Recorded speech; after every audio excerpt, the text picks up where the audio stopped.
All right, everybody, make a big, loud noise and welcome Summer and Jamie from the Dolls of Horror podcast.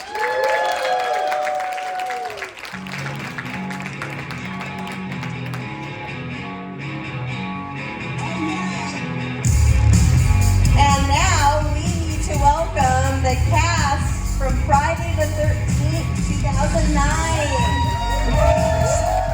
I think we can do better than that, though. Let's go. Everybody. Yeah. Oh, I see a standing ovation back there. Can we stand? Can we stand? Yes. Yes.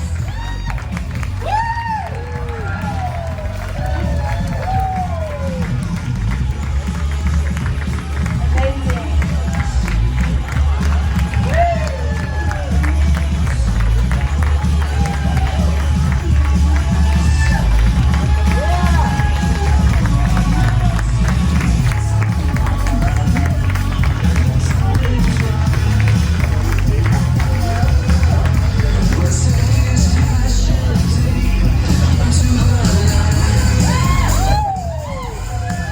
Somebody sit down.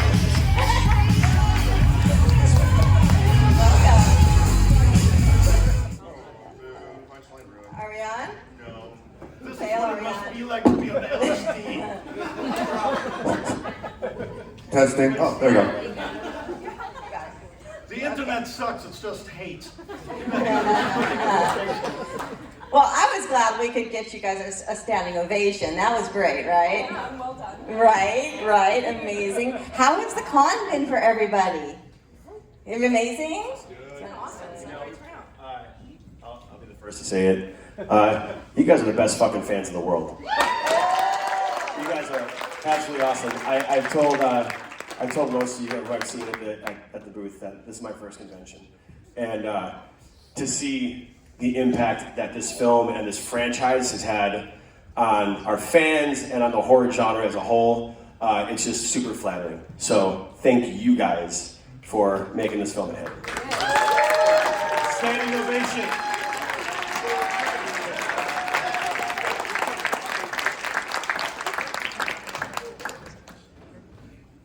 This is gonna be so crazy. You guys have no idea what you're in store for.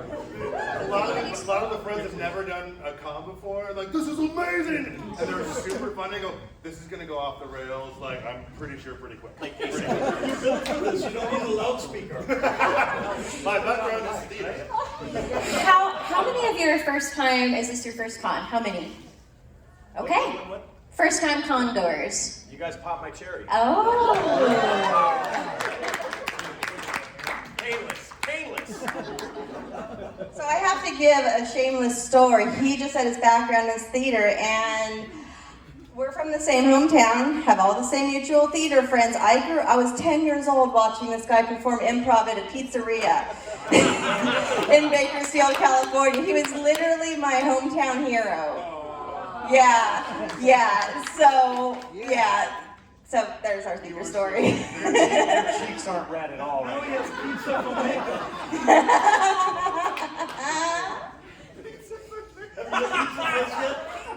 Still to come. He's coming out of retirement to direct you in that. I go back for that. I'll take the check, let's do it.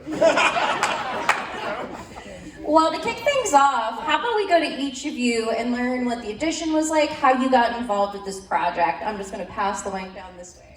What's up, guys? I'm Jonathan Sadowski. I played Wade, the guy that found the weed. And for those of you that know me, this storyline tracks. It was actually a really fun process. A lot of us were friends before the movie started, and casting, they wanted to cast a group of friends to play friends. I've known Travis for over 15 years, well, almost 20 years now. We've made love twice. Best 4 minutes of my life. And so when I originally auditioned for the role of Richie, which was played by Ben Feldman, and then they wound up casting Ben to play that, and they're like, me and Ben are like best friends, and they were like, maybe you should play Wade, and I went in, and it was just like, just getting to improvise with my buddy, so. And the rest is history. Then I got killed by that handsome son of a bitch. First kill. He was the first kill. That's right. You directed the film, dude. Hey, I'm Kyle Davis. I played Donnie, the guy who fucking got first killed, and he stole my fucking weed. But yeah, the process, I did this film called The Hitcher remake right before this, and Brad and them liked me from that. So after that, they Friday the 13th came up and they said, "Hey, do you want to do this shit?" And I said, "Yeah, let's do it." And so originally went out there and shot it. They chopped off my head. Didn't pan out. 3 months later, brought me back, me and Derek. So I actually don't even know the whole fucking cast at all. They're delightful. But, What's your name again? Yeah, and then I went out and reshot it and got to make love to a mannequin and all that fun stuff. So best minute of my life. Thanks for coming out there, guys. I appreciate it. But I talk like this. My voice doesn't carry like Oh Lord, here we go. So I'm not going to answer. Let me this get question. Brad Fuller over here. For me, it's not a question how you get into it. It's the question how you get out of it. and by God, so we were so glad when we had a lock cut. I'm telling you this story because it tells you everything about the importance in the franchise, okay? Don't let it get to your heads. So the producers went to the other con, and it was right before the release, and they're all like really, really terrified, you know, how the fans going to react. They're going to show the trailer to them. And they're just on their way out. And you don't have any idea how much testing it goes. And I have to fight for every little scene that I want in. And I swear to God, one of you guys, I don't see the person in the crowd right here, walked up to the producers and started talking. Now, I have to tell you, for me it was really important to show the humanity of Jason. So for me it was important that at the end, when he gets fed into the shredder, the mask falls off. And you see him in his pitiful state. I think we gave you baby teeth or something like that. I don't know. No, Baby hands? Like just anything. He's just like, you know. And I thought that was the emotional core. Anyway, this guy in a Jedi outfit walks up to them and he goes, "Dudes, whatever you do, you never take off the mask. Don't do that. You don't take off the mask." They came back and they go like, "We got to change that scene. We got to get this out. We got to put this out there." Yeah. Is it on the extended version? That was you were talking about for this whole When you situation, go to that was shredder. the test screening. You were doing the test screening, right? And Yeah. The test screening would So happen. you guys make those movies more than you think. You guys, what he's trying to say is you guys directed the film. So I'm not going to take any of the blame.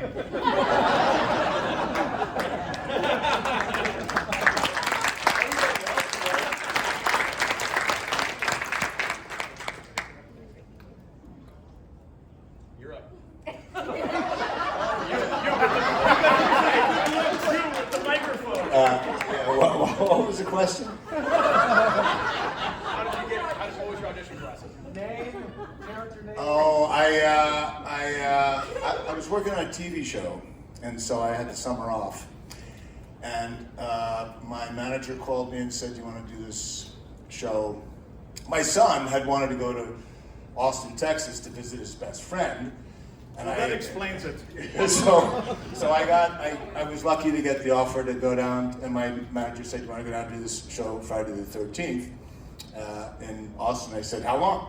And so it was about, I don't know, 4 or 5 days. And so that was, yeah. We labored over his part. It was the summer. It's my time off. So that was how I got the job, and it was so fun working with these clowns.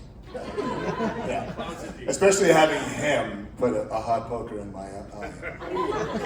It was kind of like working with him, but the poker wasn't in my eye. It was an accident. I gotta say something about those guys. You don't get a cast like that easily, and I gotta say, like all the smack I talked about my loving producers, they were really, really good getting in a really great cast. And if it had something to do with Michael Bay and his schooling of Bruckheimer and so on, all these guys don't want to be in my movie, they wanted to be in their next production. So, thank you. What's up, everybody? I'm Travis Van Winkle. I play Trent, and every movie has to have a character that you like. and that does the right thing and is a really kind person. And so when I read the script, I was like, well, this is a shoo-in. I can totally play a really nice guy. And so I auditioned a couple times, and the casting director, he passed away, Johnny Barber, God rest his soul. Yeah. I auditioned a few times for this, and what I love about this movie is we really played on set. There was a script, and then there was what we did. And I feel like we had a really good time I'm playing. afraid he's right. And you know, there's one moment, Marcus, I got a bone to pick with you. So there's a big scream that I have in the movie. And that wasn't in the script. And so this body flies from the rooftop, and I scream really big. And afterwards, Marcus came up to me and he goes, hey, can you not scream like that? Like, He screamed like a girl. just Like, when like scream normal. So I did the take. The next take, I screamed normal. And then Marcus comes up afterwards and he's like, okay, do the first scream again. And then they used to scream, and it's everybody's favorite part of the Its movie. scream was fucking amazing. Gotta trust your actors, bro. But you know, I want to say something very serious about this part real quick. So, when you talk to the writers, they're the real fans. Not that you guys aren't, but they come right out of you, right? And I'm the tourist. And when they talk about the part of Jason or Leatherface or any of those guys, they never talk to them about that's our villain. They always say this is our anti-hero. They have great reverence for him because they can identify with him more than anybody else. They said the villain is that guy. The good-looking guy who knows everything better, you just want to see him die. I have to say something to all of you defense, because people on the internet, they talk, right? You know. And they go like, well, most of them are jerks. And I go like, they're supposed to be. I mean, they're perfectly nice people. But if you really love them and you kill them, it's a tragedy. You know, you gotta go like, he's a jerk, he deserves it. Thank you very much. And by the way, we filmed that death scene. That was my first day on set. So every time when you film, you never film in order. So to start the F-13 movie, which there was so much pressure because the fans, you guys, you love it so much and you're looking for the next one. So there's pressure on our shoulders to make a good film. And my first day on set was my death scene. It's like, why did you schedule that? Son of a bitch. I can explain that right now. No, you first. So the other thing was that Jared Padalecki is a good friend of mine. He would love to be here. He has some other engagements, so he sends his love because, like all of us, we're here because of you, and the love that we feel from you. Truth is, Jared got a job. I'm not mad at that though. Hi everyone, I'm America. I played Amanda in the film, and similarly to Kyle, I didn't get a chance to hang with this crew ahead of time because there was some casting issue, and I was filming another film in the desert. It was really hard shoot, and I was bruised and cut and tired, and I was in a literal roach motel sharing a bed with a roach when I got a call from Nick Manel, who was already cast, saying, like, you got to get your ass out here. There's been a casting issue. I think you're perfect for the part, and I'm putting your name in. I'm like, no. I'm going home. I'm going to go to sleep for a week. I can't. No, you got to do it. You got to do it. It's so much fun. The crowd, the crew is so cool. And we go jet skiing. We're staying at the Four Seasons. It's Austin. It's so hot. You're going to love it. And I'm like looking at the roach. I'm like, what do you think, dude? You want to go to the Four Seasons? Like, we'll go jet skiing. It sounds so cool. I'm like, all right, put my name in the hat. And so he did. And I met up with those producers for Bitch Slap, another film I did. Let Me Go Early, which is kind. Oh, thanks. And I ran out to Johnny Barba and did a scene where I had to like take my top off, which is something you can't do in an audition room. So we were trying to find something to do, and it was very awkward. And I ended up sort of half stripping for the I don't know what I did, and I was tired. And I was like, hopefully I won't actually get this, yeah. And then they called and It was like that day they called. and I had to fly. I'm like, not now, I have to go to sleep. And I go to the Four Seasons, they let me put my bag down. And they were losing the location. So we had to film it right then. I think I went straight to set and they went, what color's your hair? We have to change the color of my hair. I was thrown onto set, I think I was set on fire, and I don't know. That's all, I wasn't really, but it felt like it was just a But a hell of blur. a lot better than a bed with a roach. Yeah, no, I mean, the roach got to hang out at the Four Seasons. Exactly. I don't remember. Guys, I don't remember. What did we do? I remember everything. I was so sorry. And it was a whirlwind, it just happened. That was a long time ago. I think maybe the death scene was Because it was first. the same day that we were doing the stuff with Ben. Yeah. And Bruschetti. We all did. Yeah, the It was kick in the because face. we killed him. Yeah. And they ended up, I think because the kerfuffle with the casting. Okay, I got to tell you the whole story, okay? You I'm don't need to- not going to tell this story. I'm not going to go tell the other side of things. So if you want to tell those stories, you can. I'll tell you the story later. You go first. I know nothing. My name is Amanda Getty, and I play Whitney Miller. Yeah. Some would call me the last girl, but I guess that's a controversial point. Yeah, we It find out became or not. Is it a dream sequence? Is it not? Is Is it it? an homage to the Is first it one, the not? dream sequence? Is it real? Is it real? Is it not? Similar to the first one?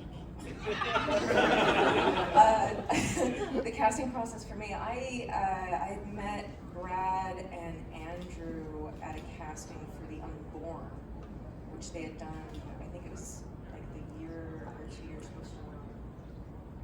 Oh, sorry.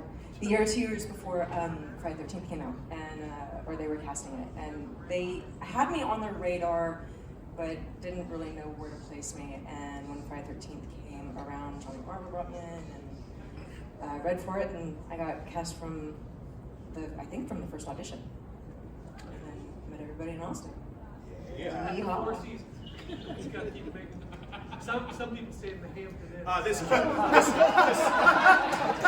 the way, this panel is brought to you by the Four Seasons. Four Seasons, a luxury resort. Hi everybody, I'm Derek Mears. I play Jason Voorhees. Or I should say, lucky enough too. I think everybody knows my story. They've been to so many cons. Like I always want to focus on them. In a nutshell, mine was I went through casting, and there was only 2 people brought in to technically read, but there's no dialogue for Jason. And what I was told when I asked the producer, I go, "How did this all come about?" And what I was told was that they asked a bunch of different industry professionals in different parts of the industry, going, "Hey, we're doing the new Friday the 13th. We need someone who's actually a professional actor and who can also do the physicality and for the kills and keep that for themselves." And my name kept popping up in different circles, going, "Oh, that's the guy you want. That's the guy you want." And I didn't know any of that. I went in and met, and I talked a lot of theater stuff, like Greek mass theory. Explained, like, "Have you seen any other Friday the 13th?" I go, "Oh, before as an actor, I'm a horror nerd, and Friday's is my favorite franchise, and Jason's my favorite character." And I explained how like 2 things gave me nightmares as a child, and one was Jason, the other one was the Bigfoot from a TV show called $6 Million Man. It freaked me out. Andre the Giant, yeah.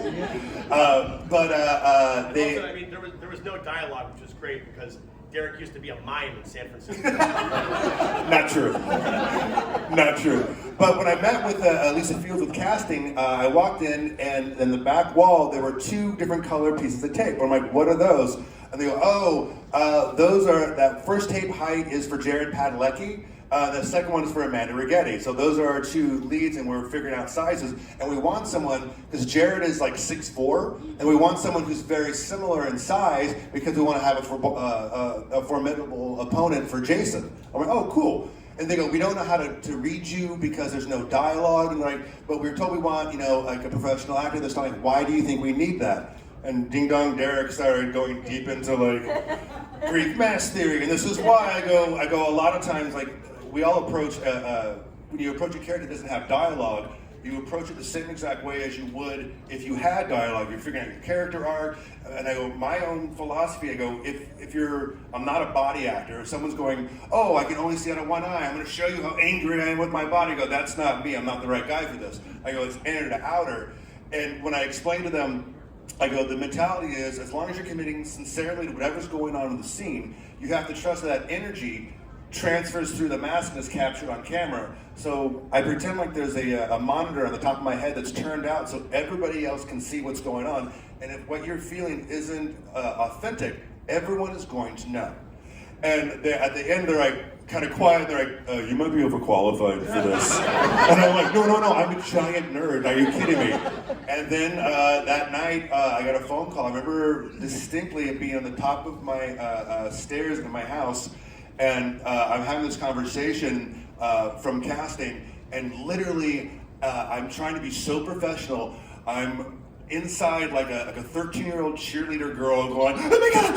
I'm like, okay, great, so we'll have the reps talk, and what are the dates? Like, okay, well, this sounds right. Oh my God. And literally, I hung up the phone, and I had that tingle on my arm, kind of like when you were a kid watching Star Wars for the first time, that first THX sound hits where it's like, and you're like, and I literally sat on my stairs and went, my life is gonna change.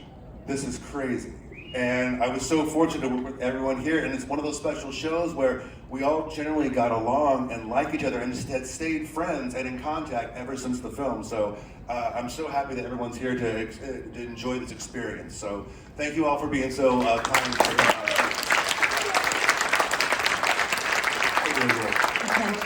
So I have one quick question for everyone. When I went down on my knees here, it was not a Wayne's World kind of a thing. Just a sexy thing. The friends of the franchise. But it was praying for forgiveness for making Jason run. And I didn't know what a big decision that really was, but I got hate mail. Hey man, he ran before, bro. When everybody talked about the part of Jared, and when I asked about, well, who's going to play Jason, they were like, well, get the biggest guy. Let me explain. Please.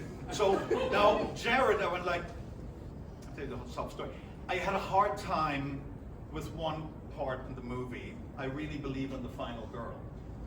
I didn't want a male main guy, because who wants to protect him? Especially if he looks able-bodied, right?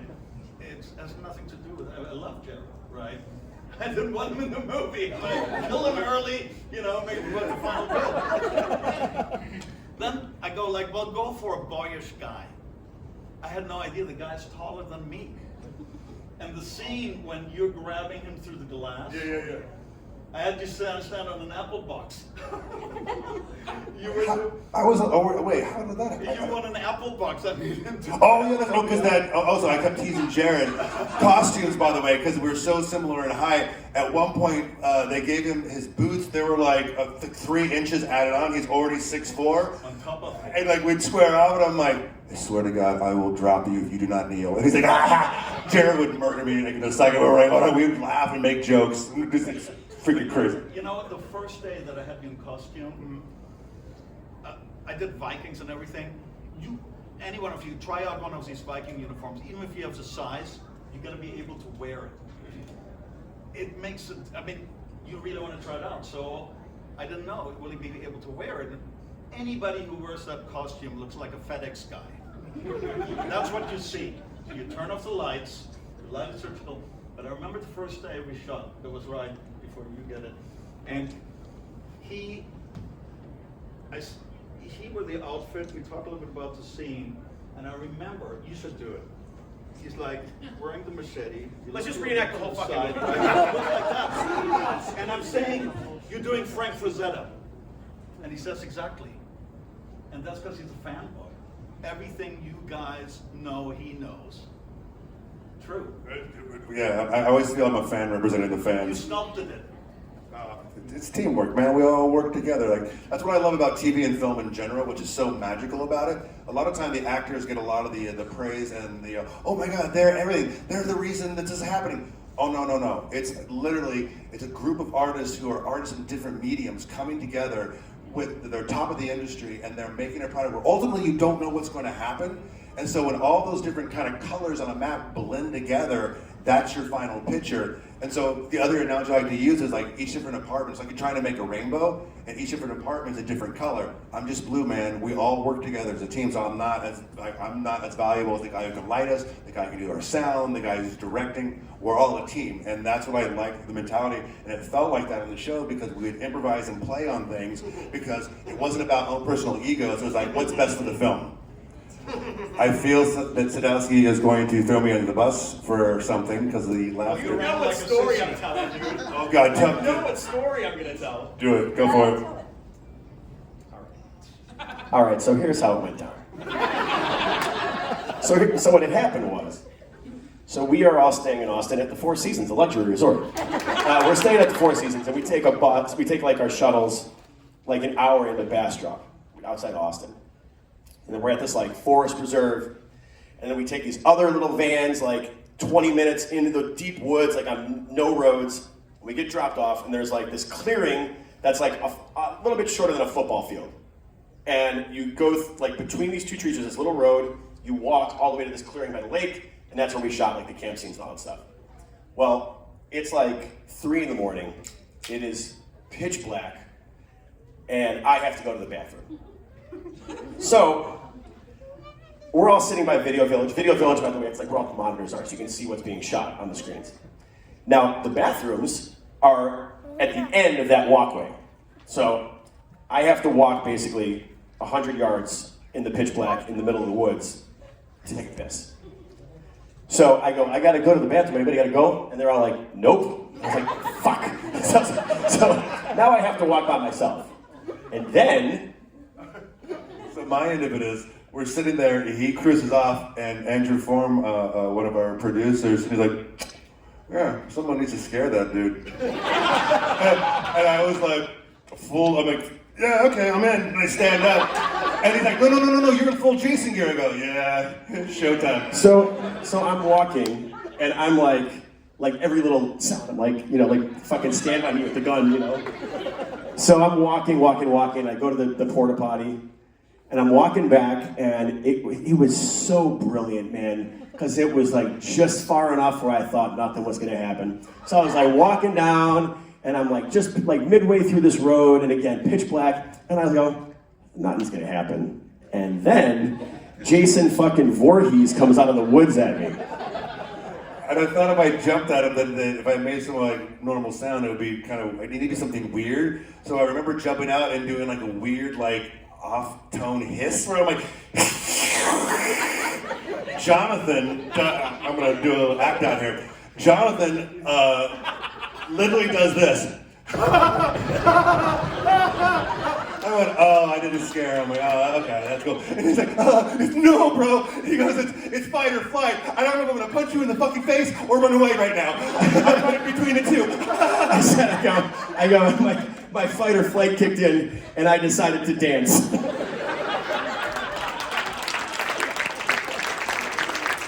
Great story, guys. Here I thought it would be a method acting story.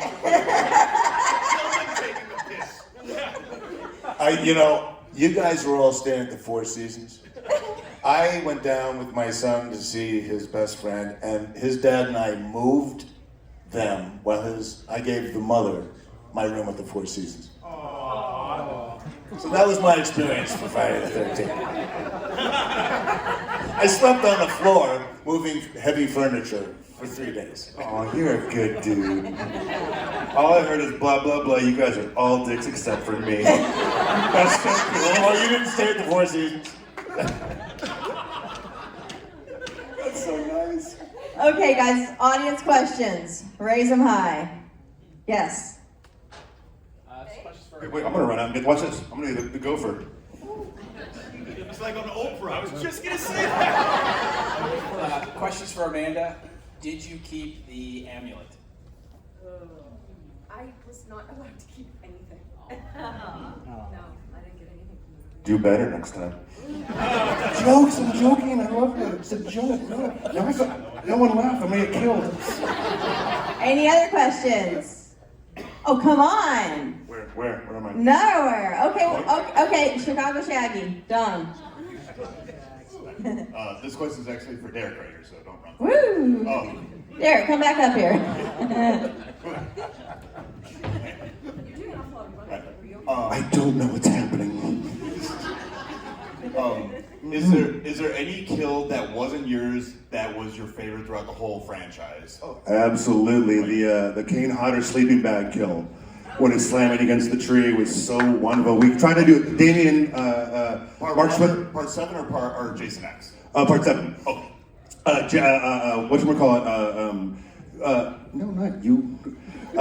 Mark Swift and Damian Shannon, our writers, did an homage. They love that kill also, and they're like, oh, what do we do? And so that's kind of how the sleeping bag kill with cooking America underneath it came from. They're like, we can't do the same thing. We want to do something and try to kind of give a nod to that. That makes sense. Okay. Here, switch back. Now, next question. Anybody? Well, actually, I have a follow-up on that one, Derek. Get back down there. Everyone's favorite kill in the franchise or your movie that's not your own. Can't be your own. Yeah, I mean, the one that I think I had the most joy watching was watching my friend die, strangely. Thanks, dude. But there's something so cinematic about it. The music is just so perfect for that scene, and it's just awful and gory and hilarious. So, Sadowski, you win. Thanks, guy. Yeah, I'm gonna second that. I'm gonna second that. It was really a pleasure. Pleasure to see you die. My favorite kill I've never seen, I realized after I didn't see some of the sequels, guilty as charged. But somebody told me about a kill which I still have to see, and you guys would know it probably. Is there a sequel where Jason gets his head dipped into Freon, and then he slams him on a table and he just brings him to No, that's fucking cool. There was Kevin Bacon in one of the films? Okay, the one where he's in the bed and it comes. Remind me what that was. The first one. Original, yeah. Yeah, fuck you, Jonathan. I go for Kevin Bacon. It always goes back to Kevin Bacon. I second Kevin I am Bacon. on 1 degree of Kevin Bacon. Yes, I second Kevin Bacon and Enriquez. No, your scene in the sleeping bag. That was. You got to kill Jason, that's a favorite. That's my own. They hate you for it, probably. Mine is the Aaron Yu with Chewie, the slow Saving Private Ryan screwdriver through the throat. I do remember when we were filming that, Mark, because at one point, like, Derek, what? You're pulling, on the camera, you're pulling his head back, like his chin, we're losing. I go, oh no, because like, that's the angle if you stick the screwdriver and it'll go straight to the brain, because if not, it's not gonna, and you're like, okay, you do what you want. So I have a favorite moment and a favorite kill. So one of my favorite moments in the franchise is, I believe it was in Friday the 13th Part 2, when it's that long shot down the road, and you just see the guy with the bag over his head like walk across the street really quickly. Like epic moment. And then my favorite kill, and you guys are gonna kill me. I don't know if this was in 4. Shit, I'm sorry, I don't know. Yes, experts. What is it? But it's when the guy's in the, he was like driving the school bus and he just gets the knife jammed right in the side of his head. That's 6. 6, there it is, 6. So, I mean, it was just quick, to the point, like nothing creative, just like a hunting knife into the guy's head. And we almost kind of did a little homage to that with Feldman, with the machete in his head. So, there you go. I don't really even watch horror movies, but sorry. I know. Get out! The last time I saw this movie was at the premiere, so 2009. But I remember the person who got shot with like an arrow or something. Ryan, Yeah, and Ryan's a buddy, so fuck Ryan, he's not even here anyway. Just joking. I'm sure Ryan sends his best to it, so does Arlen and all that. Sorry, I just didn't want, you said Jared sent his love, so I gotta send everybody else his love. Fantastic. Yeah, I don't know what it was, but it was that one.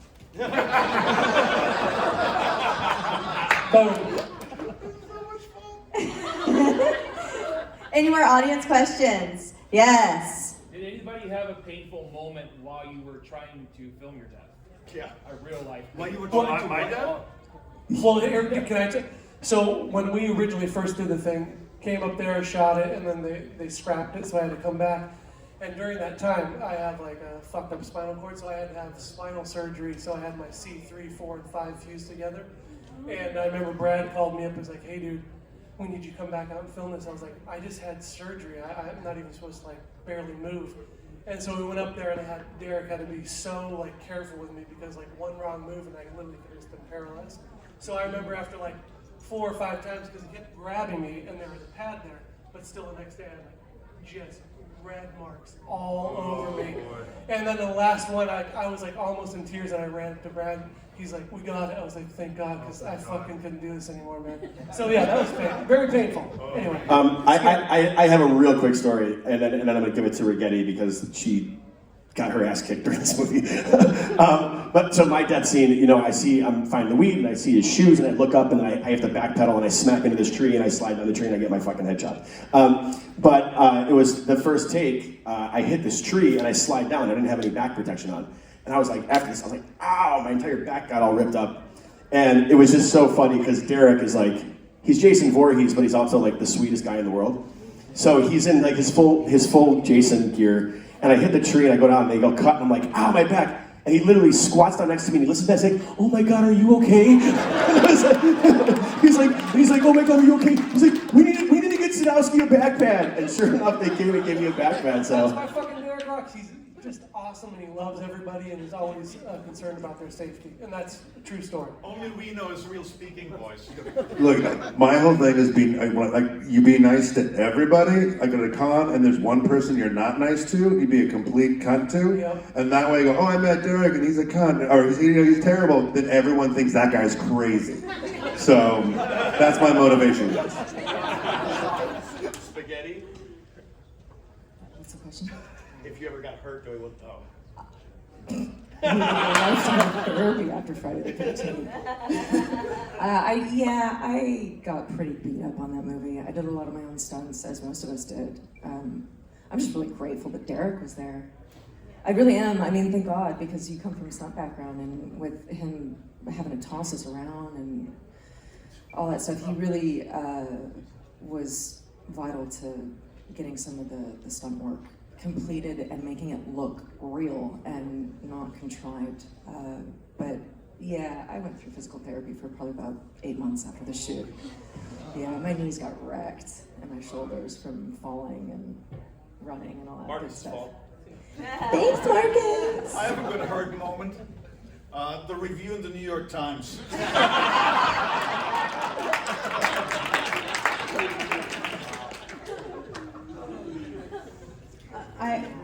I remember we were actually losing the dark. The light was about to come up, and we were going to lose the location. And they had made that tent that I'm supposed to get captured in, and it would take too long to do it more than once or to rehearse because he has to take Derek has to take a real machete and, that's right, it was real. and go through. Right. And I had to be far enough back because you don't want to see Jason like get small and have to crawl in and get me and drag me out. It would look weird. So Marcus like, you got to be back enough so he could just sweep you up. Like it's got to be real fast, but you got to also not get hit with the machete. The real machete. So I'm like, and Derek's like, I'm not sure I'm comfortable with this. I'm like, no, you know, I'm a theater person. I do Broadway. I can count. It's choreography, no problem. And Mark's like, lights coming, go. And it was like, oh shit. So I'm like, okay, we'll count to this. We'll do this. We'll count to this. And we had a whole choreography like lined up. And then I remember like, yes, we got it. And then Marcus says, rolling, and I start counting, da-da-da. And then I hear it go, action. I go, wait, were we supposed to count on rolling or action? Fuck. And I'm like, where's the number? What's the number? Where's it? And I hear this like a machete's coming. I have no idea where I am, and like all that terror is really happening on my face. And this machete's like going around me like, fuck! And he grabs me, and he scoops me up. And I don't know how he does it. And I'm in his arms, like in fetal position. And Mark says, cut. And you dropped me, and we like checked for parts. Like I was like, ah! and then we're like, I'm alive. And then like Video Village erupts with like, we got it. And I was like, oh yes. So that was mine. Yeah, painful. Here, stunts are really important, and you have to take them seriously. And so you just need to think it's important to stretch and to get into the right mental space. And so the most painful one for me was my sex scene. I didn't stretch beforehand, and there was a lot of pressure. I kept feeling my left hamstring. It was just kind of activating. But I pushed through because I'm an artist. I'm a professional, and I did the hard work that needed to be done. Travis, we thank you for that. Well, I didn't have a painful thing, but there was this rig that I had to wear for the machete. It was this vest, and it had the machete in the front and part of the machete in the back, and it would just shimmy up my body. And I remember thinking, like, how the hell is this guy gonna lift me up? And so we did it in the first time. I think we did it maybe in 1 or 2 takes. Yeah, because originally it was supposed to go, the rig was so it looked like the machete goes in, it goes out the back. And originally was, I believe, it was from this, it's supposed to make it straight on and cut that way. But the rig wouldn't work unless you put pressure on the other side of the blade. So on the set, we're like, oh, wait a second, what if we change the kill and rotate? Whereas I stab him, then I'll grab the other side and grab both sides and lift him and shimmy him that way. And that way, that's what cuts him. And so we were trying to work that out together. Yeah, we did it pretty quickly, and it was a cool move. It wasn't really painful, but I'm wearing this really tight vest. And I think that's probably the most pain that I went through. Tell them about the rig I made you wear for the sex scene that didn't make the cut. Oh, I kept that one. I used that one, I've used that a few times. He'll sign it. He'll sign it up to that. We haven't gotten to you yet on this question. Like I said, I spent the weekend not in the Four Seasons. Most pain I had on this shoot was moving my friend's refrigerator. No, I think it was about an hour of rigging for the prosthetic, for the gear in the eye, and it got a little tight after a while. But Marcus gave me a nice little neck rub. He had the stunt, and Danielle Pennebaker got hurt, remember? No. Oh my God, they had to rush her to the hospital. That's right, she was in the hospital. Because like the reaction that it caused made them all scramble in the house, and I think Jared involuntarily elbowed her in the face. So he didn't know she would be back the next day. Yeah. Excuse me, no one can leave the panel. No one. Everyone point at them. It's all Marcus's fault. I mean, he fucking talked for like 30 minutes, but we still love him. Read about it in the New York Times.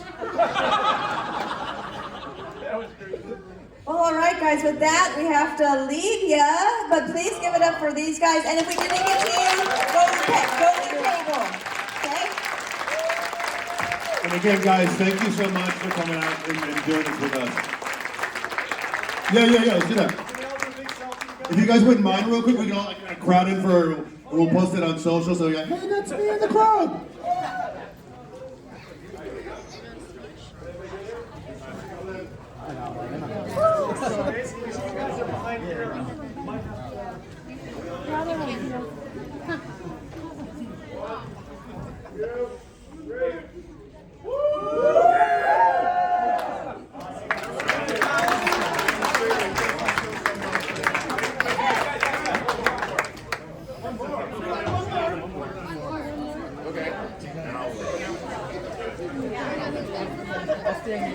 Look for you in the big crowd. For the Beetlejuice.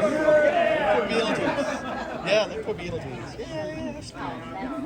Oh, shit.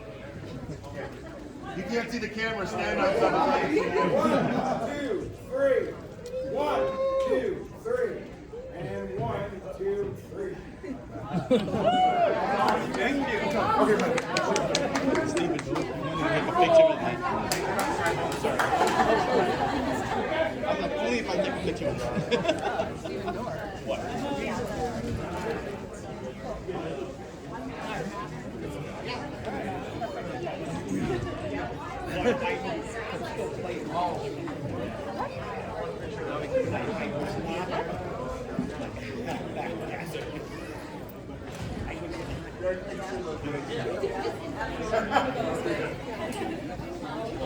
There's one here.